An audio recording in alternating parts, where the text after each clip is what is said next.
नमस्कार, मैं हूं Dibang. Smart life smart living conclave में आपका स्वागत है।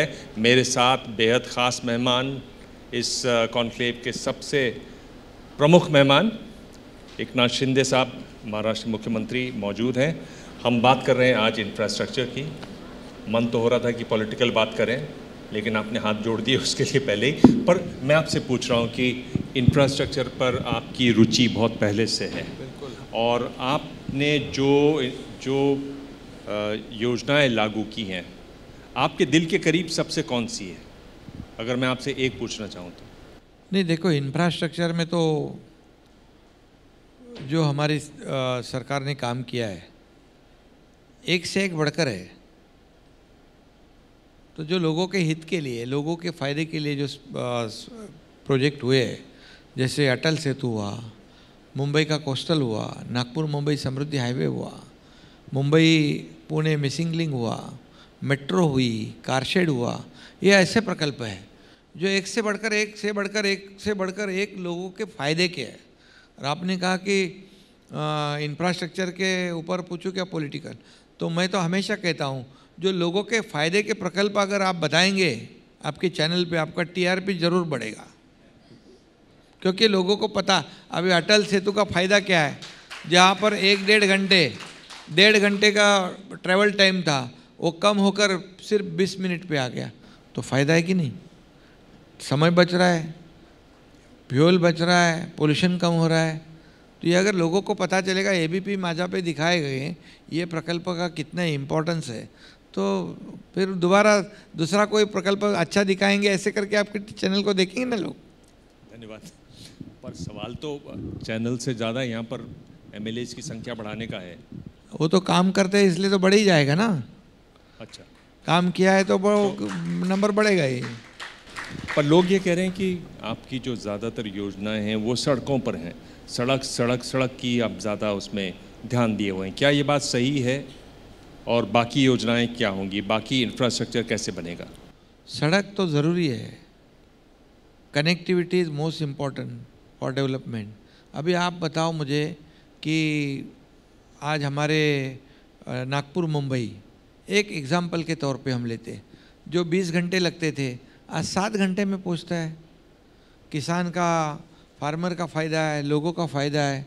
आज मुंबई पुणे आप देखो, पहले क्या था, 7 घंटे 8 घंटे लगते थे, अभी तो 2-2.5 घंटे में पहुंच जाता है।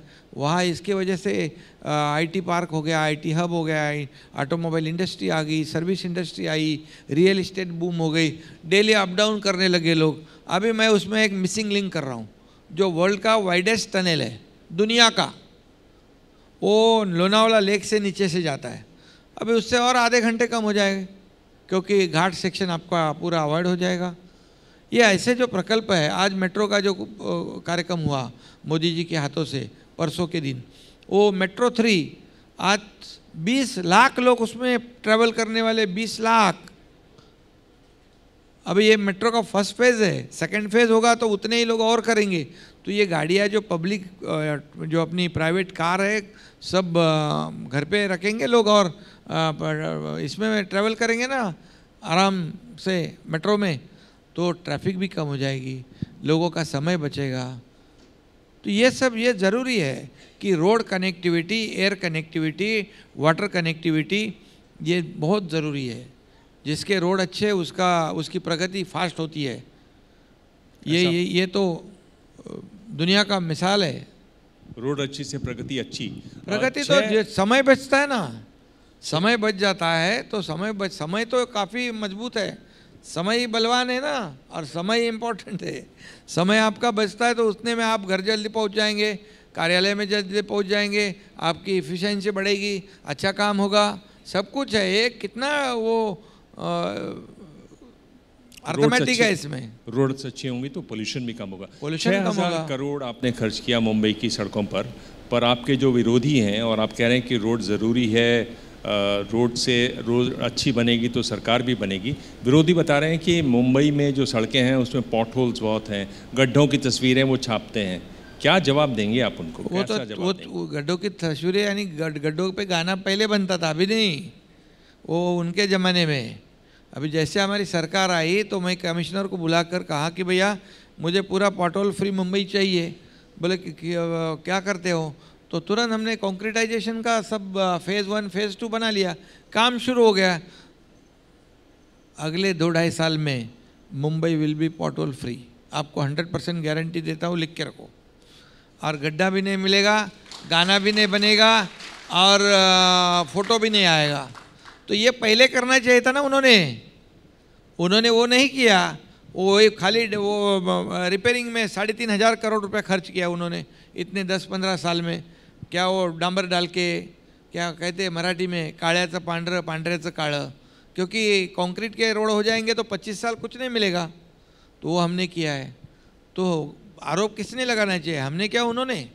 जो 15-20 साल से मुंबई में सत्ता में बैठे हैं, लोगों को खड्डों में से प्रवास करवाया, लोगों को एक्सीडेंट में मरवाया, भ्रष्टाचार में सब कुछ करवाया, ये सब वो करने वाले को ये देखना मांगता है आज कि चाहिए कि हम लोगों ने जो काम किया है कि अगले 25 साल 30 साल लोगों का प्रवास आरामदायी हो जाएगा। तो मुंबई आज देखो, जाके मुंबई का कोस्टल देखो। पर शिंदे साहब, एक बात है कि जब आप कहते हैं कि उन्होंने ऐसा करवाया, आप भी तो पहले वहीं थे ना, आप भी तो उन्हीं में थे। तो मुख्यमंत्री था थोड़ी मैं? मुख्यमंत्री बन गया तो मैं तुरंत कार्यक्रम चालू कर दिया, तुरंत निर्णय लेना शुरू हो गया। ये तो पहले उन्होंने लेना चाहिए था। उन्होंने तो मुख्यमंत्री रहते हुए ये काम बंद, वो काम बंद, इसको स्टे, उसको स्टे, मेट्रो को स्टे, मेट्रो 3 को स्टे, कारशेड को स्टे, सबको स्टे। उन्होंने क्या किया है? सिर्फ स्टे देने का काम किया है। और दूसरा, हम लोगों ने डेवलपमेंट के ऊपर बोलूँ ना मैं, डेवलपमेंट 2.5 साल उनका 2.5 साल आप देखो और हमारा 2 साल देखो, इसका कंपैरिजन करो। दूध का दूध पानी का पानी होने दो। उन्होंने कितने प्रोजेक्ट को स्टे दिया, कितने एंटी डेवलपमेंट डिसीजन लिए, और हमारी सरकार आने के बाद सब स्टे को हटा दिया, सब काम शुरू हो गए। अभी इसीलिए तो मेट्रो 3 शुरू हो गया, नहीं तो मेट्रो 3 के ऊपर भी स्टे था। तो सिर्फ स्टे देने का काम किया है। तो उनको डेवलपमेंट के बारे में बोलने का अधिकार कहाँ आता है? डेवलपमेंट तो हमने दिखाया, और इसलिए जनता की अदालत में जाएंगे, वो उनको काम रखो, होने तो दूध का दूध पानी का पानी। पर लोग ये बताते हैं कि आपकी भी वहाँ पर बहुत सुनी जाती थी और आप भी बहुत कान में कुछ कुछ बोल बोल के आते थे। सुनी जाती थी? सुनी जाती तो मैं ये क्यों करता 2 साल पहले? मैंने तो कहा था ये बाला साहब ठाकरे जी की विचारधारा को छोड़कर हमें दूसरा काम नहीं करना चाहिए। ये जनता की आवाज़ है, जनता की अदालत में हम गलत काम करें तो जनता माफ़ नहीं करेगी, ये मैं कह रहा था। लेकिन कहाँ सुना? नहीं सुना। पर एक जो 5 बार कहा मैंने। एक बार जो खांडेकर साहब को मालूम है। एक जो गंभीर बात है वो ये है कि आपकी जो ज़्यादातर योजनाएं यहाँ सुनाई दे रही हैं और हम लोग को दिल्ली से जो सुनाई देती हैं, लगता है कि आप सिर्फ मुंबई में ही महाराष्ट्र को ढूंढ रहे हैं। मुंबई से दूर नहीं दिखाई देता। मुंबई के अलावा आप कहाँ, आपकी ज़्यादातर जो योजनाएं हमें अभी मुंबई मुख्यमंत्री माझी लाडली बहन योजना, क्या मुंबई के बहनों को मिलने वाला पैसा पूरे महाराष्ट्र के लोगों को मिलना है। 2.5 करोड़ मेरी गरीब बहना है, उनको 2.5 करोड़ बहना को हर महीने 1,500 सालाना 18,000 रुपये मिलेगा।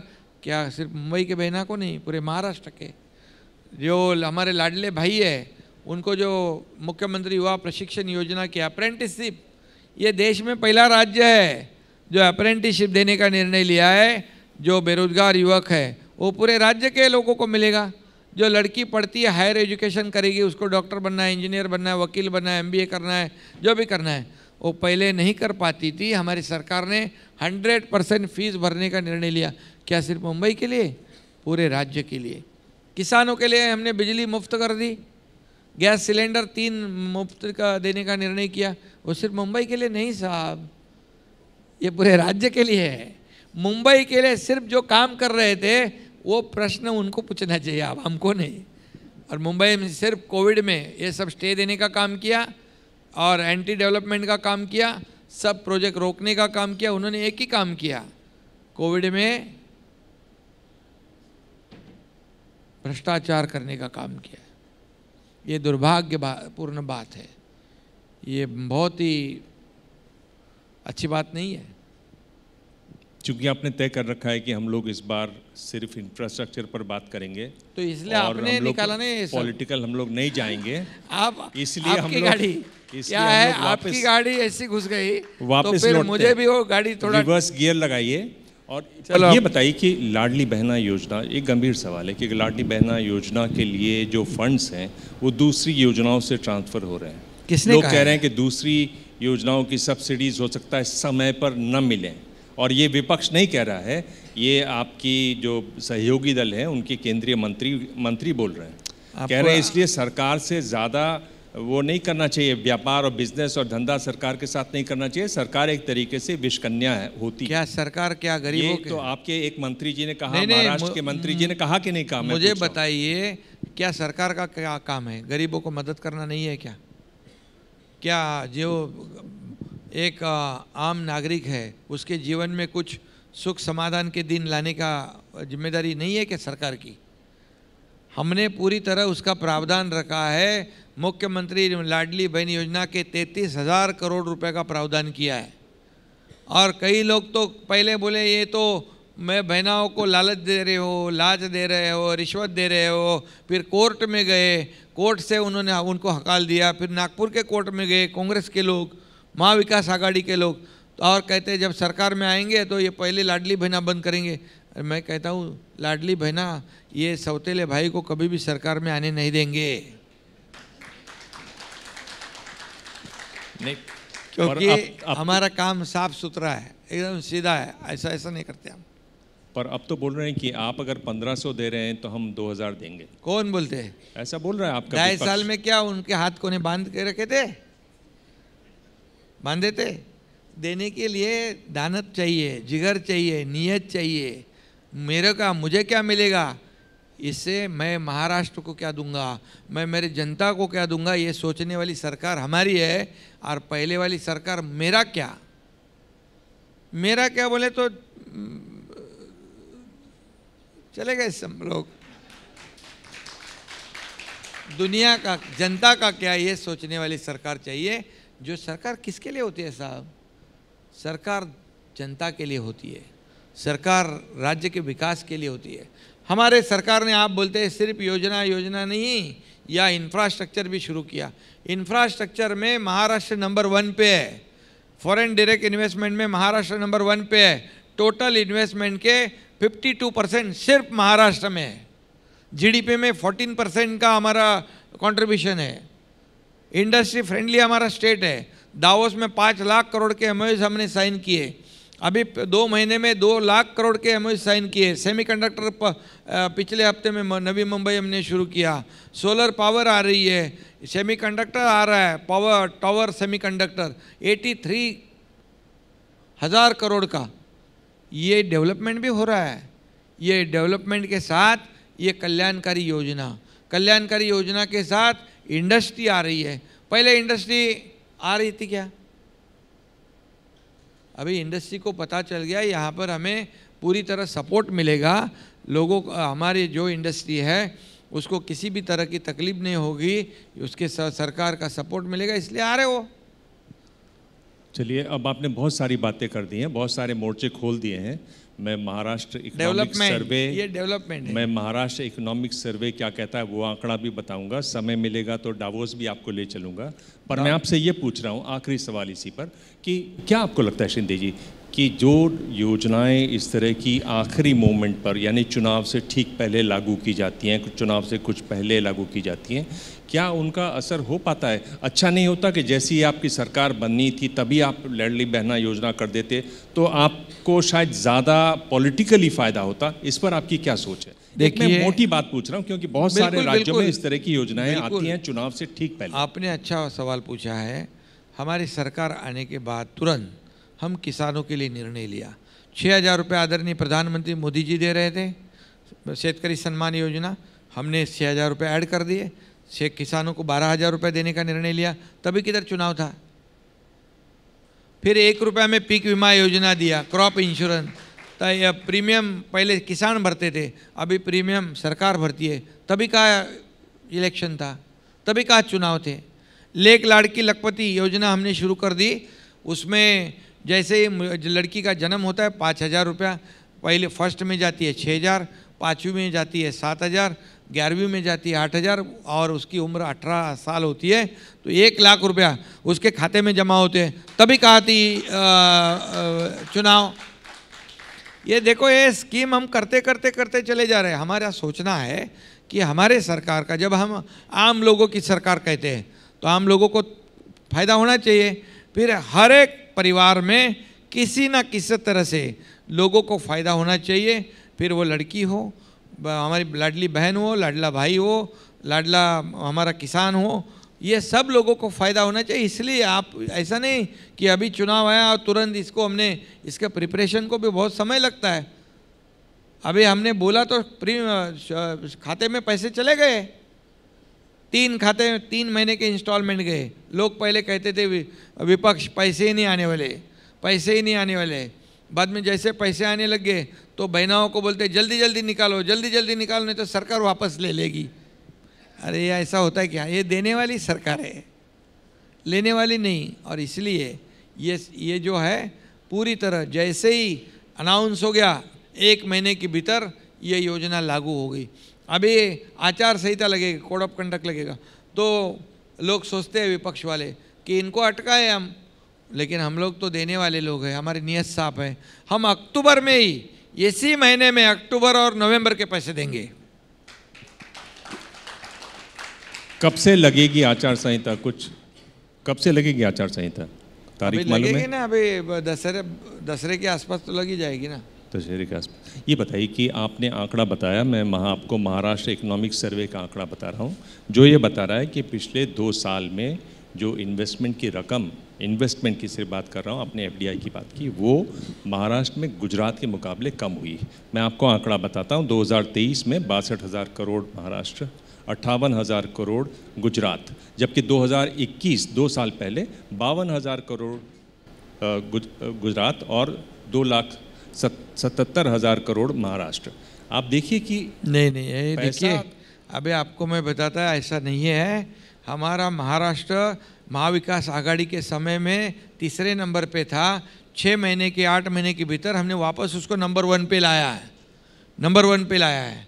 और मैं कहूँगा कि ये तो जिसने आप तो इसको तपास करेंगे अपन, और दूध का दूध पानी का पानी करेंगे, क्योंकि महाराष्ट्र आज नंबर 1 पे चल रहा है। महाराष्ट्र में इंफ्रास्ट्रक्चर बड़े पैमाने पर हो रहा है, महाराष्ट्र में कनेक्टिविटी दे रहे हैं, महाराष्ट्र में इंडस्ट्री आ रही है, महाराष्ट्र में कितने, मतलब मैंने कहा कि टोटल इन्वेस्टमेंट के 52% अकेले महाराष्ट्र में। तो ये मैं आपको कहूँगा कि इसमें महाराष्ट्र नंबर 1 पे है, हर क्षेत्र में महाराष्ट्र नंबर 1 पे है। आज आप देखेंगे तो हर जगह पे इंफ्रा के प्रोजेक्ट चालू है, सिर्फ मुंबई में नहीं, हर जगह पे। पुणे में चालू है, नागपुर में चालू है, नासिक में चालू है, ठाणा में चालू है, संभाजी नगर में चालू है, सब जगह है। Textile, mega textile park Amravati में, संभाजी नगर बिडकीन में जो हमारी सेमीकंडक्टर यूनिट है, ये सब जो है, मतलब मीन्स एक जगह पे, कोई एक डिस्ट्रिक्ट पे हमारा डेवलपमेंट नहीं है, सभी जगह पर एक काम शुरू है। पर क्या ये बात सही नहीं कि कुछ कंपनियां जो महाराष्ट्र आने वाली थी, मैं नाम नहीं लूंगा किसी का भी, आप ले लो ना, वेदांता फॉक्सकॉन का। नहीं मैं नहीं ले रहा कोई भी नाम, आप ले रहे हैं। नहीं वेदांत का लो, मैं कुछ बताता हूं। कंपनियां जो आने वाली थी वो महाराष्ट्र के आने के बजाय गुजरात चली गई जब से बात आपकी सरकार आई। देखिए, आपको मैं ईमानदारी से बताता हूँ, मैं झूठ बोलता नहीं, जो है सच बोलता हूँ, सच का सामना मैं करता हूँ, और मैं फेस टू फेस काम करता हूँ, फेसबुक लाइव पे काम नहीं करता हूँ।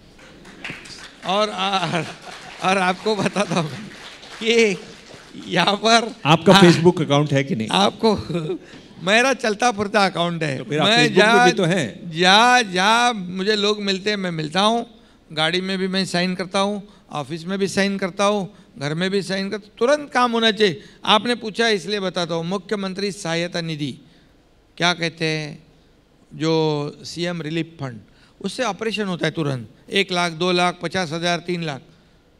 मेरे सामने जैसे वो लेटर आता है, मेरा तुरंत एक पेन निकलता है लाल कलर का और साइन हो जाती है।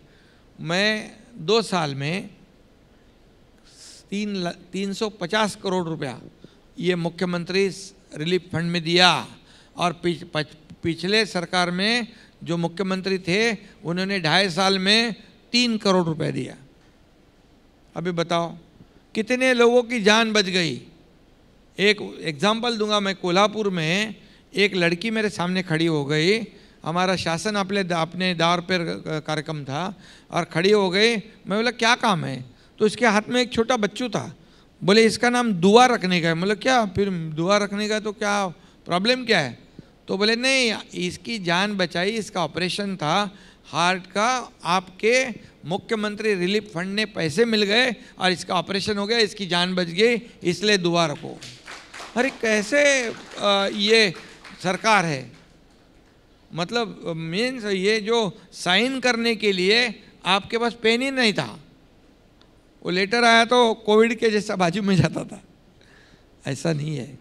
और आपको मैं बताऊंगा जो है, देखिए आज इतने तेज गति से। मुख्यमंत्री जी, एक मैं आपको बीच में रोक रहा हूँ। आप ना एक तो ब्रेक नहीं लगाते हैं और गाड़ी बहुत तेजी से मोड़ देते हैं। गाड़ी जैसे हम लोग बात कर रहे थे फॉक्सकॉन की, वेदांता हाँ, की। फॉक्सकॉन रह गया। कहाँ चले गए? नागपुर चले गए। फॉक्सकॉन रह गया। फॉक्सकॉन को जब लोगों ने हमें बदनाम किया, जब हमारी सरकार को 4 ही महीने 2 ही महीने हुए थे, मुझे बताओ 1-2 महीने में कोई ऐसा बड़ा कारखाना, बड़ी कंपनी यहाँ से वहाँ चली जाती है क्या? जब आरोप लगाने लगे तब मैं डायरेक्ट आदरणीय प्रधानमंत्री मोदी जी को फ़ोन लगाया था। मैं बोला ऐसा ऐसा है ये कंपनी जो जा रही वहाँ पर। तो बोले उन्होंने बहुत कोशिश की, लेकिन आपके जो सरकार में बैठे हैं उन्होंने कोई रिस्पांस नहीं दिया, और उनको भी लग गया कि पता चला कि अभी हमारे को यहाँ पर कोई रिस्पांस नहीं मिलने वाला है, कोऑपरेशन नहीं मिलने वाला है, हम अपने दूसरे रास्ते ढूंढते। उनको पता नहीं था कि सरकार बदलने वाली है, हमारी सरकार आने वाली है, कोऑपरेटिव सरकार आने वाली है, सहयोग करने वाली सरकार आने वाली है। नहीं तो वो नहीं जाते, तो वापस ले आते। वापस वो क्या, कितने लोग आए ना, फिर 7 लाख करोड़ की इन्वेस्टमेंट आई है। मैं आपसे पूछ रहा हूँ कि आपने जो घोषणाएं की पिछले 2 महीनों में, योजनाओं की, अलग अलग इंफ्रास्ट्रक्चर के करीब 2 लाख करोड़ रुपए की घोषणा की, पैसा कहाँ से जुटाएंगे आप? पैसा कहाँ से आए? पैसा जनता का है। पहले क्या था, पैसे हम अभी तिजोरी में ला रहे, सरकार की तिजोरी में। पहले पैसे कहाँ जाते थे मालूम नहीं। ये अच्छा कि आपने साफ कर दिया। अभी सरकार के तिजोरी में पैसे जा रहे हैं। और आपको मैं बताता हूँ, FRBM का जो रूल्स है, RBI की गाइडलाइंस है, जो उसको हम लोग फॉलो कर रहे हैं। टोटल GDP के 25% हम लोन ले सकते हैं। हम 17% पे है अभी, 17% पे। इसलिए हम लोग, हमारी सरकार ने पूरी तरह गाइडलाइन को फॉलो किया है। कोई भी इलीगल काम या रूल्स को छोड़ के काम हमने नहीं किया है। इसलिए ये सब योजनाएं पूरी तरह शुरू रहेंगे। हमारे बहनों के, लाडले भाई के, सब के योजना शुरू रहेगी। अभी एक तो आपको बताऊंगा, हमारी सरकार ने सब निर्णय लिए। 1.5 लाख की जो इंश्योरेंस पॉलिसी थी, उसमें 5 लाख का लिमिट बढ़ा दिया हमने। उसमें तो पूरे सब लोगों को फ़ायदा होगा, 12.5 करोड़ जनता को। उसमें सभी कंडीशन हमने बदल दी। क्यों? क्योंकि ये सरकार सभी लोगों का है, और इसलिए दिख रहा है चेंज, बदलाव लोगों में। लोग कहते हैं, हमारे लाडली बहना हम कहते हैं, वैसे लोग कहते हैं आपलं सरकार है, लाड़का सरकार है। अभी कांडेकर साहब इधर बैठे हैं, अभी उनके चैनल पे भी मैं कभी कभी देखता हूँ, आपलं सरकार, लाड़का सरकार, ये लोगों ने बोला है ना। पर मैं आपसे पूछ रहा हूँ कि ये जो एक आपने बात की अभी, कि किस तरीके से आप सीधे प्रधानमंत्री से फ़ोन करके बात कर लेते हैं।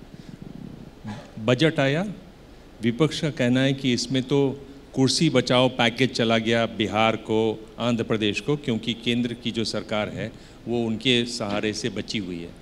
आपने क्यों नहीं फ़ोन किया और कहा कि मेरे को भी अपनी कुर्सी बचानी है, चुनाव आने वाला है, असेंबली चुनाव, मुझे भी अपने लोगों के लिए काम करना है, कुछ फंड हमें भी दीजिए। कुर्सी आपने फंड बनाने की, बढ़ाने की बात क्यों नहीं? किसने कहा आपको ऐसा?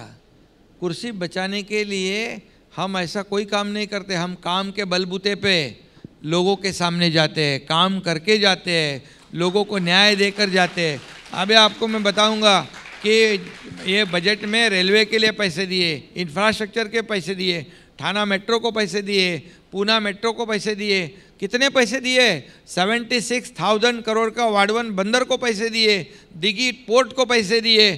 कितने पैसे चाहिए आपको?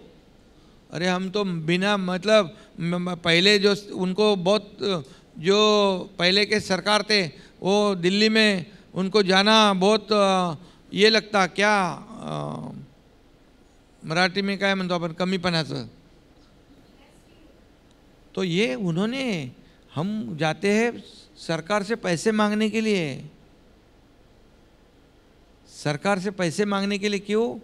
राज्य के विकास के लिए, डेवलपमेंट के लिए। वो अभी जाते दिल्ली में, मुझे बनाओ मुझे बनाओ मुझे बनाओ, चेहरा बनाओ मुख्यमंत्री का। ऐसा नहीं करते हम। बाबा साहब ठाकरे जी थे तब दुनिया के सब लोग आते थे इधर मुंबई में। अभी क्यों जाते दिल्ली के गली गली में? खांडेकर साहब समझाओ जरा। ये बताइए, आपने डावोस ये बताया ये बात, शिंदे जी ये सवाल का सीधा जवाब दीजिएगा। आपने डावोस की बात की, आप इतना देखते भालते हैं, आपको मालूम है कि ये चुनावी साल है, उसके बावजूद अब देख रहे हैं किस तरह का हल्ला मचा हुआ है कि आपकी सरकार ने 1.56 करोड़ का एक बिल था डावोस की एक कंपनी का, उसने लीगल नोटिस भेज दिया। क्यों नहीं आपने ये सब बिल क्लियर किया? और क्या डील क्या थी? कुछ बात थी अंदर? क्या जो हुआ? उन्होंने लिखा है वो तुरंत आपने मान लिया? सही। आप बताइए क्या बात है फिर? अरे इतना लाखों करोड़ों रुपया खर्च करने वाली सरकार ये 1 करोड़ कोई किसका उधार रखती है क्या? जैसे मुझे पता चला, मैं चीफ सेक्रेटरी को कहा, हमारे मिनिस्टर को कहा, ये भैया क्या है देख लो। तो जो एजेंसी ने वहाँ मैनेजमेंट किया था, अरेंजमेंट किया था, ये दावोस का दौरा जो है ऑर्गेनाइज किया था, उससे पूछना चाहिए था। तो उसके बाद में सरकार को पूछना चाहिए था। तो मैंने कहा है किसी भी दावोस का हो या और किसी का, एक भी पैसा उधार रखना ये हमारे लिए, सरकार के लिए अच्छा नहीं है। तो बोलते हैं इसमें जो हमको नोटिस भेजा वही गलत है, उसके ऊपर काम चालू है, हमारी टीम काम कर रही है। चलिए आप वापस आते हैं डावोस से इस तरफ। ये बताइए शिंदे जी कि जब आप इस तरह के इंफ्रास्ट्रक्चर के काम करते हैं, योजनाएं बनाते हैं, मैं जानना चाहता हूँ कि ज़मीन पर जब आप इन योजनाओं को उतारते हैं उसमें किस तरह की मुश्किलें आती हैं किसी भी योजना को उतारने में? उसके लिए आप क्या योजनाएं देखिए हमारा वसूल है, मकसद क्या है? जो हम बोलेंगे वही करेंगे, जो नहीं हो सकता हम नहीं बोलेंगे, हम झूठे आश्वासन नहीं देंगे, झूठे वादे नहीं करेंगे, झूठ कमिटमेंट हम नहीं करेंगे, क्योंकि हमें सामने जाना है, फिर लोगों को फेस करना है। जैसे अभी कर्नाटक में, तेलंगाना में, कई और राजस्थान में कितने वादे किए। अभी कर्नाटक में वादे किए, ये देंगे वो देंगे फलाना देंगे ढिकरा देंगे, और चुनाव होने के बाद बोलते पैसे नहीं है, केंद्र सरकार ने पैसे देने चाहिए। हिमाचल में ये योजना चालू थी उसको बंद कर दिया। ऐसा हमने नहीं किया है। हम जो स्कीम शुरू करते हैं उसको लागू करते हैं, लागू करेंगे। और हमारे बाबा साहब ठाकरे जी कहते थे कोई भी किसी को भी कमिटमेंट दो तो उसके लिए 100 बार सोचो, 10 बार सोचो, और एक बार कमिटमेंट देने के बाद फिर उससे मुकरना नहीं। ये वसूल है हमारा। और हम लोग जो है अभी जैसे पहले किसी ने कहा था खट खटाखट दो, अरे दिया कुछ भी नहीं, लेकिन पट पटापट हमने दे दिया। हमने जैसी योजना लागू कर दी, फटाफट पैसे दिए, एडवांस पैसे दिए 2 महीने के, क्योंकि आचार संहिता में ये लोग जरूर कुछ तो करेंगे, इसलिए हमने अक्टूबर में नवंबर का भी पैसे देने का निर्णय ले लिया, क्योंकि हमारी नीयत साफ है, देने का है हमको। सिंध जी आप पॉइंट पे नहीं रहते हैं, आप कभी कर्नाटक भी चले गए, हिमाचल भी चले गए। मैं आपसे ये पूछ रहा हूँ कि जैसे जो हकीकत है बोलूँ नहीं, क्या हकीकत बोलने नहीं? हाँ, पर सवाल आप मुझे बुलाया है कि यहाँ पर क्या सच बोलने के लिए, क्या झूठ बोलने के लिए? पर सवाल का जवाब देने बुलाया ना। बिल्कुल, आपका हर सवाल का जवाब दूंगा मैं। मैं ये पूछ रहा हूँ, मैं फिर पूछ रहा हूँ आपसे कि जैसे बड़ी योजनाएं जब आप लागू करते हैं, उनकी योजनाएं बनाते हैं, तो किस तरह की समस्याएं आती हैं उनको ग्राउंड पर उतारने में? मैं ये गंभीर सवाल पूछ रहा हूँ। आपको एक ही बात मैं कहता हूँ, हम हर योजना जो की है आपको बताऊँगा मैं। लाडली बहना का काम शुरू हो गया, पैसे बंटने शुरू हुए। एक आपको मैं बताता हूँ, एक लड़की ने आत्महत्या की थी।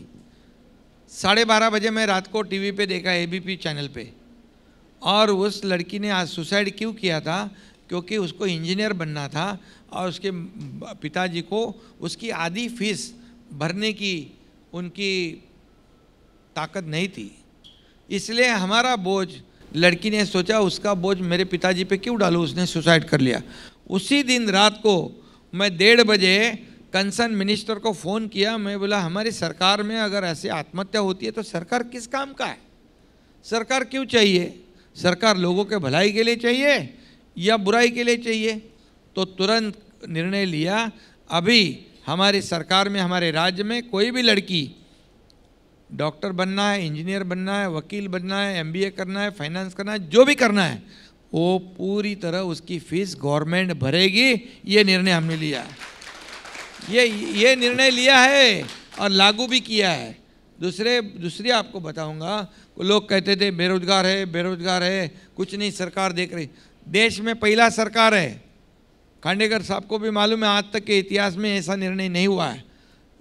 स्टाइपेंड देने का निर्णय सरकार ने लिया है। 10,000 रुपया महीने का जो डिग्री होल्डर है उसको ट्रेनिंग दिया जाएगा, वो अप्रेंटिसशिप करेगा और वहाँ पर उसको कायम किया जाएगा। 10,000 रुपया महीने का उसको मिलेगा। शुरू कर दिया। सीनियर सिटीज़न बोले हमारे को भी कुछ हेल्प चाहिए, तो उनको 3,000 रुपया डीबीटी करने का निर्णय लिया। उन्होंने कहा हमें यात्रा करना है, देव दर्शन करना है, तो कहाँ जाएंगे? देखो सरकार किसके लिए होती है? सरकार जनता की भावना और मन को पहचान कर उनको सुविधा देने वाली। अभी आपको मैं बताता हूँ कि मुझे भी नहीं पता था कि इतने जल्दी ये योजना शुरू हो जाएगी। कोल्हापुर से अयोध्या एक ट्रेन रवाना होने के लिए मुझे शुभकामनाएं देने के लिए वीसी के ऊपर से कहा गया। मैंने पूछा इतनी जल्दी हो गई? तो वो हो गई शुरू, फिर मुंबई से हो गई, थाना से हो गई, संभाजी नगर। ये क्यों होता है? उसका पूरा प्लानिंग होता है। एक एक्शन प्लान हम तैयार करते हैं, किस योजना को कितने पैसे लगते हैं, फिर पूरे साल भर कितने पैसे लगते हैं। ये अर्थव्यवस्था की बात है, उसका नियोजन करने की बात है। ये हम लोग ऐसे सिर्फ आश्वासन देने वाले लोग नहीं हैं। एक बार कमिटमेंट हमने कर दिया तो फिर हम खुद की भी नहीं सुनते। सलमान खान की फिल्में देखते हैं आप? देखा है ना। अच्छा। अभी पर मैं जो बता रहा हूँ सही बता रहा हूँ। आप बताओ खांडेकर जी, कभी एकनाथ शिंदे ने झूठ बोला क्या? झूठा आश्वासन दिया क्या? बताओ। क्यों? मुझे जनता के दरबार में जाना है, झूठ बोल के मुंह फरेब के नहीं चलेगा मुझे। और ये जैसे हम जब अक्सर पूछते हैं नेताओं से, मुख्यमंत्रियों से, मंत्रियों से कि अगर इंफ्रास्ट्रक्चर की कोई योजना है उसको ज़मीन में उतारने पर क्या समस्या आती है, तो एक तो जो फंड्स के अलावा जो समस्या लोग बताते हैं वो ज़मीन की बताते हैं। लोगों को मन बनाना पड़ता है कि भाई ज़मीन आप अपनी छोड़ें ताकि हम अपना विकास का काम करें। मैं सोच रहा था आप उस बारे में कुछ बताएंगे, पर आपने बताओ ना, मैं बताता हूँ। अच्छा, नागपुर समृद्धि हाईवे, वहाँ पर आपको बताऊँगा, आप भी मान जाओगे, सरकार को आप सर्टिफिकेट दोगे।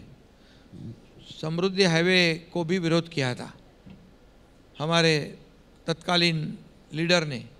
मेरे पास डिपार्टमेंट था, मैंने कहा ये गेम चेंजर प्रोजेक्ट होगा। जो वाइल्ड एनिमल है वो जंगल में से रोड जा रहा था, उसको पूरा वैसे ही फील आना चाहिए जंगल का।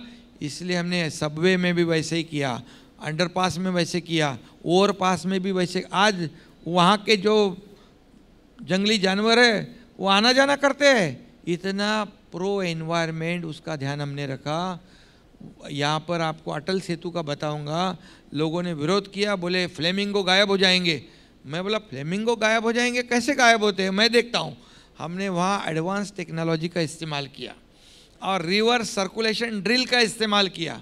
हमने काम करते वक्त हमने नॉइज़ बैरियर लगाया और पूछो, हिसाब पूछो। एनवायरनमेंट वाले ही बोलते हैं फ्लेमिंगो कम नहीं हुए, फ्लेमिंगो बढ़ गए। ये काम करने का तरीका है हमारा। हम पर्यावरण को भी, क्योंकि ग्लोबल वार्मिंग, क्लाइमेट चेंज, ये सब को फेस करना है, इसलिए सिर्फ रोड बनाना, ये करना, वो करना, लेकिन उसके साथ पर्यावरण का भी ध्यान रखना, ये भी हमारे सरकार ने किया। ये तो एग्जाम्पल है। हर प्रोजेक्ट में, मुंबई के जो कंक्रीट के रोड बना रहे उसमें भी हमने सॉक पिट रखे हैं, बारिश आने वाली उसका पानी एब्जॉर्ब हो जाए ज़मीन में, इसका भी हमने किया है काम।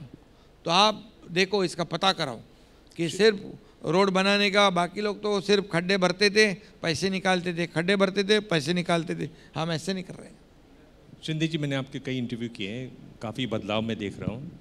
एक तो आप पहले, क्या अच्छा बोलना अच्छा नहीं लगता क्या आपको? सवालों में आप पहले उलझ जाते थे, आप सवालों में पहले घिर जाते थे। आप तो वेल विशर है तो ना? आप अरे एबीपी, अभी सवाल, आपके दिल्ली में मैं आया हूँ।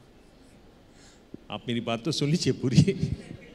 आप पहले सवालों में उलझते थे, अब आप सवालों से निकलना भी सीख गए हैं। और दूसरा जो मैं देख रहा हूँ कि आप बोलना और चुनावी बोलना भी सीख गए हैं। ये एक नई बात मैं देख रहा हूँ। आपने समय दिया, बहुत बहुत धन्यवाद। बहुत बहुत शुक्रिया। और अभी तो ठीक है, आप तो मुझे मुख्यमंत्री समझते हैं, कुछ लोग अभी भी मुझे मुख्यमंत्री नहीं समझते, बोलते अनकॉन्स्टिट्यूशनल है। अरे कुछ लोग कहते थे सरकार जैसे बनी सरकार गिरेगी, सरकार गिरेगी, सरकार गिरेगी। सरकार पूरी तरह मजबूत काम कर रही है और गिरने वाले गिर गए, चलने वाले चल गए। अगली तो सरकार बनेगी तो आप फिर मुख्यमंत्री बनेंगे? आपका खत्म हो जाएगा अभी। नहीं, आप चूंकि ले जा रहे हैं आगे, इसलिए मैं एक कदम आगे जा रहा हूं। देखो, हम टीम बनकर काम कर रहे हैं, हम टीम बनकर काम कर रहे हैं। मुझे क्या मिला, इससे मेरे जनता को क्या मिला, ये सोचने वाला आदमी है। और मैं खुद को सीएम इन चीफ मिनिस्टर नहीं, मैं सोचता हूँ सीएम इन कॉमन मैन। और ये मैं इसलिए, मुझे कहीं पर भी रुक जाता हूँ, कहीं पर भी लोग रुकाते हैं, मेरी गाड़ी रुक जाती है, लोगों से मिलता हूँ। और एक्सेसिबिलिटी और मेरी सिंपलिसिटी, और मैंने ध्यान में रखा है कि क्रेडिबिलिटी बहुत इम्पॉर्टेंट है पॉलिटिक्स में। धन्यवाद, थैंक यू, बहुत बहुत धन्यवाद।